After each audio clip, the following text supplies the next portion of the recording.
Sakit hati harta 17 miliar rupiah ditilap. Nirina Zubir bongkar gaya hidup mewah ART yang jadi tersangka. Aktris Nirina Zubir tak bisa menutupi perasaan sakit hatinya terhadap Riri Hasmita, mantan asisten rumah tangga, yang dulu dipekerjakan ibunya semasa hidup. Tak pernah terpikir dalam benak Nirina, Riri Hasmita tega berbuat culas terhadap ibunya.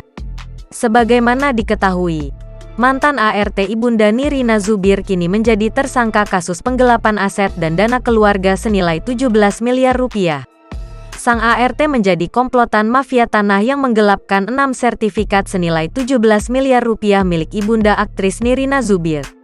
Diketahui, setidaknya ada 3 tersangka yang diringkus dalam kasus tersebut. Polisi juga mengungkap peran dari 3 tersangka yakni sang ART, suaminya, serta 1 notaris atau PPAT Nirina Zubir dengan nada muak membeberkan gaya hidup tersangka setelah tak lagi bekerja untuk keluarga Nirina. Menurut Nirina Zubir, Riri Hasmita sudah membeli mobil baru, bahkan jalan-jalan ke luar negeri menggunakan uang hasil kejahatannya. Nirina Zubir pun mengaku sakit hati melihat Riri Hasmita hidup bermewah-mewahan dari hasil menipu ibundanya. Gaya hidup secara blak-blakan disinggung oleh sang artis dalam konferensi pers belum lama ini. Nirina juga sempat membeberkan identitas media sosial milik mantan ART ibunya tersebut.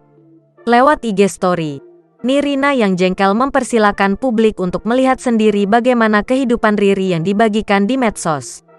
Berdasarkan penelusuran, unggahan Riri Hasmita sudah dipenuhi komentar warganet yang menghujatnya. Namun, akun Riri Hasmita tersebut sudah tak aktif. Ia terakhir kali mengunggah foto pada tanggal 15 November tahun 2016 lalu.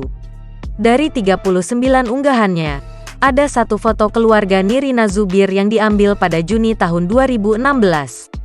Foto itu diambil saat Riri Hasmita buka bersama keluarga Nirina Zubir. Tak hanya itu, Riri Hasmita juga pernah mendatangi premier film Nirina Zubir berjudul Shay Shay Ket pada tanggal 1 November tahun 2016. Bahkan, ia sempat berfoto dengan Acha Septriasa yang juga membintangi film tersebut. Jangan lupa subscribe, share, komen, dan like ya!